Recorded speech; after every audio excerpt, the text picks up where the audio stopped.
Hi, everybody. Farrah Gibson, psychic medium here, and I wanted to get on here to just make a little video to support you in your grief today. Grief is terrible. It sucks. It's made of pure love. You can't just get over it, get through it, get on with your days sometimes, right? But what if I can help you to start navigating in a place of love and understanding with your grief? There's so many people who feel unsupported in their grief journey, and I want you to know that you have support here.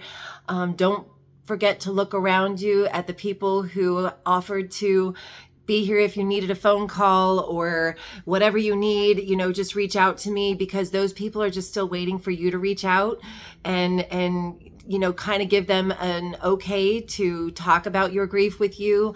You got to remember, before you were in the shoes that you're in today, how awkward it can be in the human sense to navigate someone who's had a traumatic loss in the physical sense, because we don't know if we should bring it up, should we not bring it up, all of those things. So please don't, first and foremost, don't be afraid to invite people back into your circle and let them know that you're ready to talk. When it comes to talking about your grief, I want you to kind of understand that one of the most common things for us to do when we lose someone in the physical sense, I'm putting these quotes, you guys, because I say it's their graduation day to heaven. But the physical earthly side of it is just that terrible dang thing.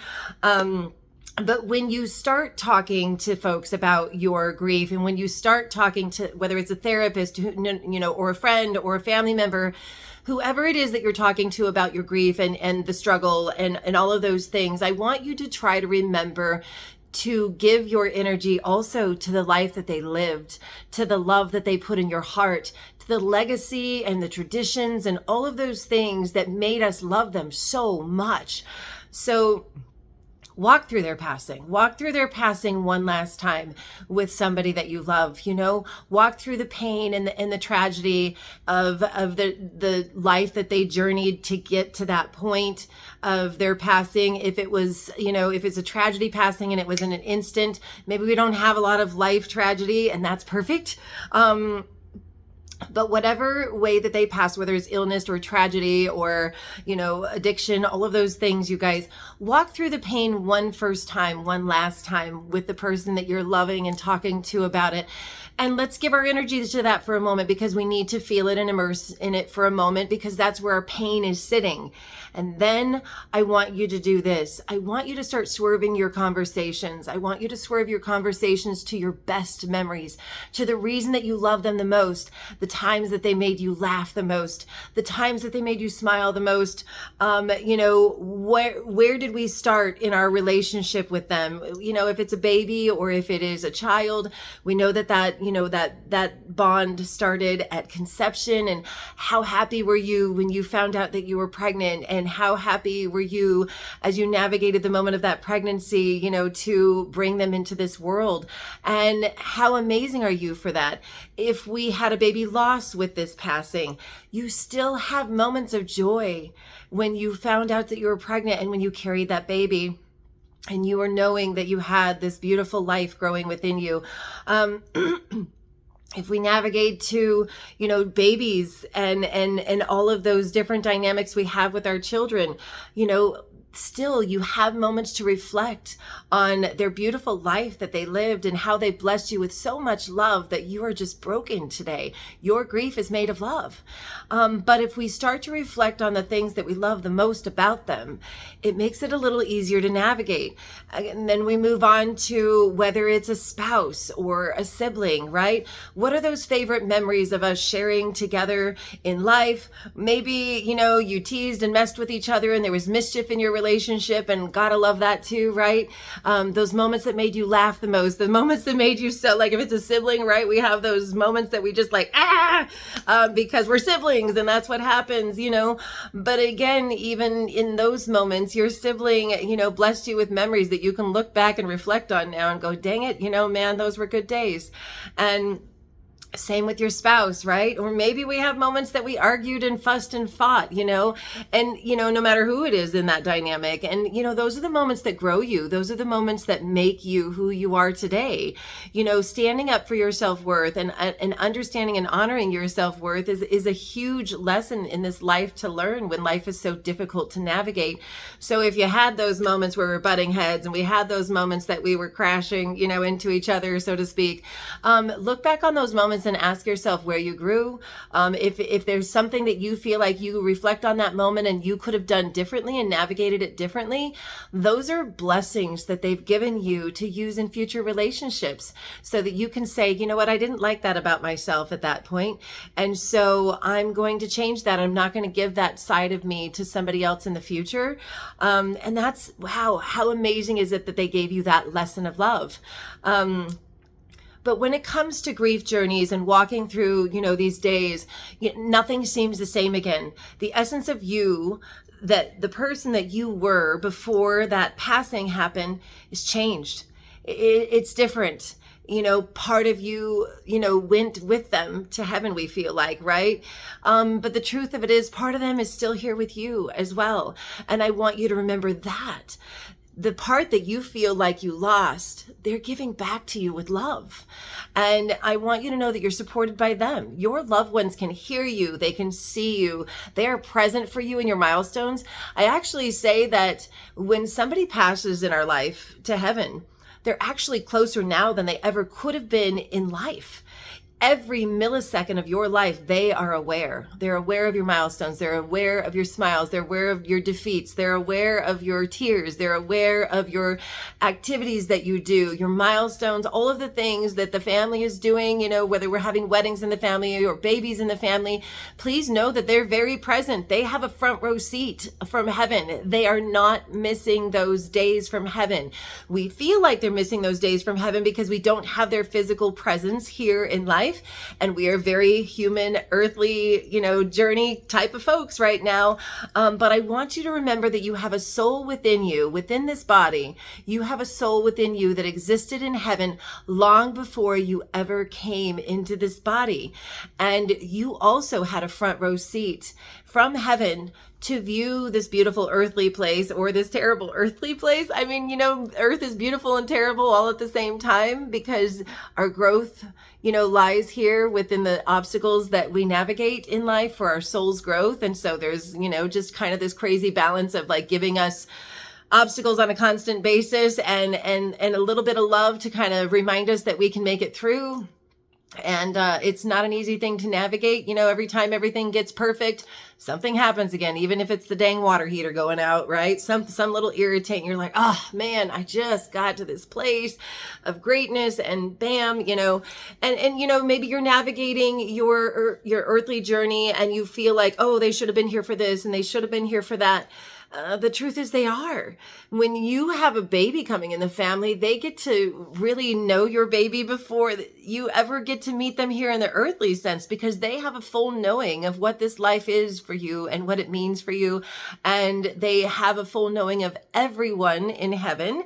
There is zero separation in heaven. So if you wonder if your loved ones are together in heaven, they're absolutely together. I can tell you that even earthly dynamics do not exist in heaven. So like if there was mom and dad hated each other in life, and now my mom and dad are passed to heaven. And it's so funny because if I start talking about mom and dad together in, a conversation with a client, they'll be like, oh, there's no way. There's absolutely no way that they're together in heaven. They hated each other. And I'm like, wow, you know what? But they high-fived in heaven and said, wow, thanks for the lessons.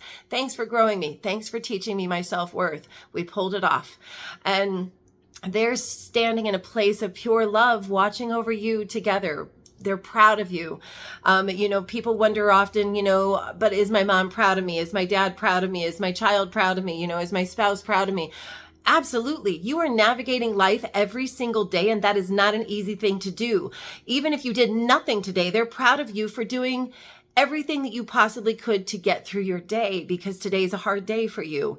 They're not disappointed in you. Your tears are not holding them back by any means. So if somebody tells you you can't cry anymore because they're held back by your tears, they see your tears made of love. Cry all you want. But in the same sense, they also encourage you to live, because living is your life purpose here. So do they want you to sit around and cry all day? Actually, they don't have an opinion either way.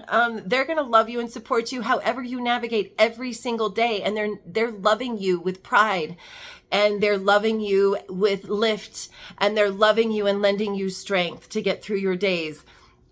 I want you to start imagining your loved ones around you who have passed to heaven, because heaven is all around us.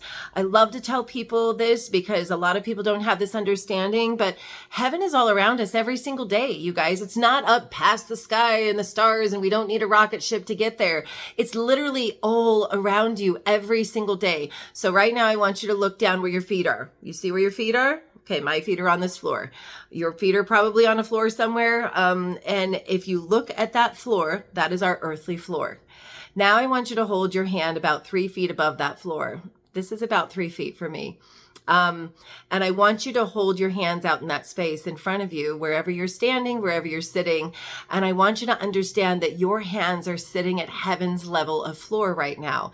Heaven is only 3 feet off of our floor, 3 feet just above our floor. They're in this space always.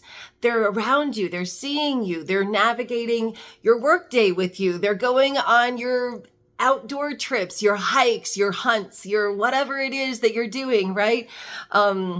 They're going to the sports games with the kids that are playing kids sports in the family. They're going to college with their children who are navigating college right now. They're not missing graduation days. They're able to be present with you and with everyone in the family all at the same time, which is crazy, because once we get out of this body, we are boundless, folks, boundless.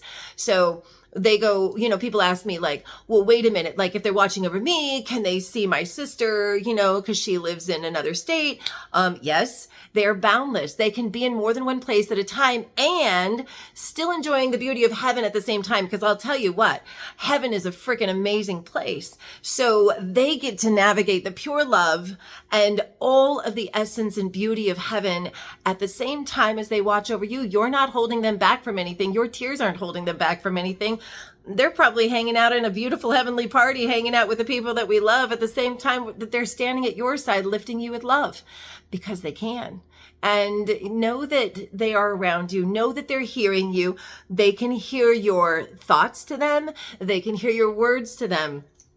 They see how you honor them. There's nothing, people ask me a lot of times too, like, well, did they like what I did for their, memorial service, or did they like what I did in my living room to honor them? Of course, then I'm challenging for specifics from them to like give me something specific to validate something there or something that we did that not everybody knows about, so that we can validate yes, because anybody could say yes or no really easily, right? Validation is key when it comes to giving faith with what I do.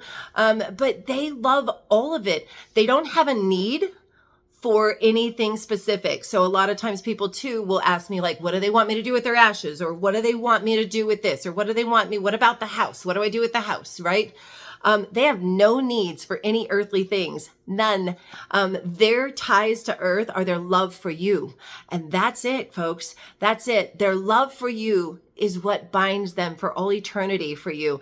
All the things that we work for our entire life in our home that we love and appreciate because we work so hard for these things. They've already built their legacy, folks. They don't have a need for any of those earthly things. We do not require earthly things in heaven. We have everything we need in abundance, in a blink.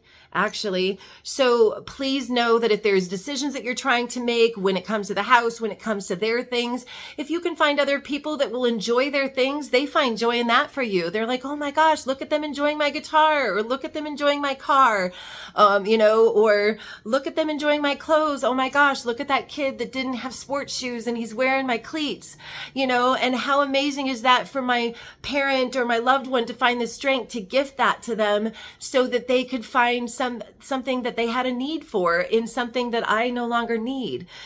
So please try to remember in the hard times of making those decisions, of making the house decisions. If you have to sell the house, you're not going to get rid of the essence of the memories that you made in them. Ever. I always tell my people, like, if selling the house or changing their room is a really difficult thing for you, take pictures. We do that in the earthly sense all the time, right? Take pictures, window to window, wall to wall, door to door. Take pictures everywhere you need so that you can remember the place exactly how it was, whether it's the house or the room or whatever it is. And then get on one of those digital sites and make one of those little photo books for yourself. You don't have to. That is not a need for them. Like I said, I'm just giving you options for you. Because it's you that is worried about missing those moments and forgetting those moments and not having those moments. But I want you to know that you have them. And so creating a little space to remember it for yourself in a book might not be a bad idea. What about the ashes, right? Maybe we didn't get any of their ashes and it's really like terrible on our heart, or somebody kept the ashes, or we buried the ashes and now we're really devastated and we wish we would have kept some. I have a sister-in-law who is in heaven, and I wasn't able to get any of her ashes, and that's okay, because what I decided to do, I bought an urn. I designed that urn exactly how I wanted to make it. I put, best sister-in-law ever, and actually added a few cuss words to it because that was our relationship. And, we were just sassy girls together, and I loved my cocktails with my sister-in-law and all those things. And I still ordered that urn. And then I went to our favorite cove at the lake that we would spend time at, and I got sand from that cove and I put it in that urn. The truth of it is, when we have an urn, we don't really open it all the time to check out the ashes. It's not something that we do on a normal basis, right? So having that sand from a memory of a place that she and I enjoyed time at together really was just as beautiful as having her ashes, because either way, they're not in the ashes and she's also not in the sand. The essence of my sister-in-law is with me and with her family always, because she's no longer in this body. So if that helps you to have a better understanding of the ashes, I hope it brings some peace to your heart. If you decide to spread their ashes, if you decide to go in 10 different places, or maybe you can't even touch the ashes and they're still in the dang box, right? They don't care. They don't care. They have zero requests for those ashes. You do whatever is best for your heart. If you need to leave them in the box, leave them in the box. You are not doing it wrong. If you want to spread them in 10,000 different places and share your adventures with them, you are not doing it wrong. They are absolutely on those adventures with you every single time. So please know that they're not missing those moments that you're spreading ashes. They do not require you to hike Mount Everest if that was something that they requested in life. If there's a special place in life in human form that they requested for you to place their ashes and you're like, man, I just can't pull it off. They wanted me to go to Ireland and spread their ashes and I just can't afford it in the physical sense.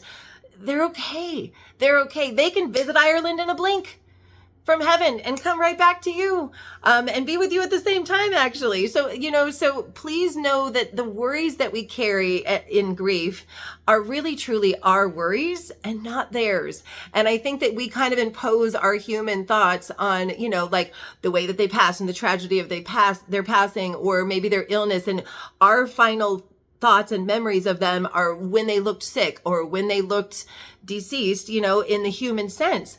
But they're not that way in heaven, folks. They are not sick in heaven. They're not deceased in heaven. They're very much alive. It kind of makes me giggle when people go, you can't talk to the dead. I'm like, no, you're right, but I can talk to the living. And they're very much alive in heaven, in God's beautiful light. And I do believe in God. And if you don't, please replace that word with anything that you like, because I'm so respectful of everybody's faith on this journey. But I want you guys to understand that you're doing amazing. I'm proud of you. You've come to this space because your loved ones brought you to it to help you to continue to navigate. So like I said, if you need to talk about your grief, talk about your grief. Invite people back into your space.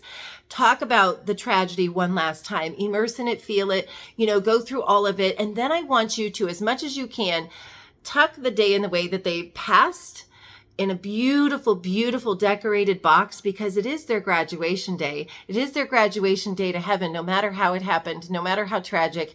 And I want you to tuck it in the box and just hand that box to your loved one in heaven, just to hold for you, because what they want you to carry is the love that they placed in your heart, the legacy that they made everybody, live in their love, and try to focus on your favorite memories, your favorite moments, and your life lesson moments with them, because reflecting on the moments, even where you struggled, and finding the lessons in that moment. See, that's the thing. We can find those moments that we fought. We can find those moments that we whatever. But if you can look back and let every moment that was difficult grow you and make you a better person of who you do or don't want to be, maybe they were in the wrong, and you go, wow, man, I learned self-worth through that. And I stood for it. And that's their blessing to you. If the last place that you were standing with your loved one in heaven feels like it was a negative space for the two of you in that relationship, I want you to reflect on what you could have done differently. Or maybe you're okay with where you're standing. You're okay with how you left things in that difficult fight. You're just not okay with the fact that we didn't get to embrace with love. But I want you to know that they're embracing you with love now. They're not holding a grudge in heaven. They've also learned those lessons of growth and understanding and love of how they could have navigated it differently. So on both sides of the fence, there should be only love. I hope this helps you guys a little bit today. Try to change one thing about your day or your week or your month in your grief journey. We kind of tend to get into that repetitive loop of like repeating our day over and over, like wake, work, get home, do dinner, sit on the couch, sleep, whatever it is, right? Or whatever your daily routine is. Try to change one thing about your day. Don't let yourself get into a rut, right? That rut of repetitive, because it really just keeps us in that repetitive motion of not shaking our own self up and going, you know what? I'm going to do something for myself. I'm going to do something for my smile. And even if you have to just, walk outside for a moment and take in the sun, or take in the clouds or take in the stars, right? Go to a place that has nature, go to a dog shelter and spend time with the dogs and give them some love, in their difficult days, because I find that pets, and animals are so lifting with love because they're made of pure love. You can volunteer in different places, to lift others, because I find that also lifting others when we're in a place of not feeling like we're very strong can really remind us how beautiful we are within, because sharing love with this world is an important thing for us as well, right? This world that is so hard to navigate, this world that is so ugly, we can be beautiful in it for others as well. And sometimes that will bring lift and change to your days. Go to one of those pottery painting places. Here in Arizona, we have a place called As You Wish, right? And like the thought of just going and sitting down and painting a coffee mug for yourself, and maybe you put like an inspirational word on that coffee mug as a reminder of what, this is what I'm going to do to, and remind myself each morning over coffee that I'm going to do as much as I can today. But don't forget to smile. Like I said, you guys, they are encouraging your smiles. Sometimes we don't feel like it's okay for us to be happy, because why should we be? And we can't be happy if they're not here. You're allowed to be happy. You're allowed to love. You're allowed to navigate this life with adventure. And I hope that each and every one of you finds days and ways that you can navigate your grief just a little bit better, just a little bit easier. And like I said, if you can't change one thing about your day, change one thing about your week. Make a commitment to yourself. If you can't change one thing about your week, change one thing about your month. It doesn't have to cost money, right? Money can be tight in this day and age as well, because that's one of those earthly things that's just such a stress, right? Take your little pieces of paper in your house and put inspirational reminders and put them on your bathroom mirror if you need to, right? Or put them in random places in your car, or whatever it is that you'll remember, okay, I got to do this, in the moments that you're going to feel broken, that you'll find those little notes that you gave yourself. It's okay to encourage yourself as well if nobody else feels encouraging for you. You guys, I love you so much, and I hope this helps just a little bit to navigate your days and navigate your grief. And you're not doing it wrong. Don't let anybody tell you that you're doing it wrong. You're doing the best you can every day to navigate your grief, and that's pretty amazing. So remind yourself that you're amazing. Remind yourself that you're strong within, and that you're beautiful within, and that your loved ones are around you, encouraging your greatness each and every day. I love you guys. Bye-bye.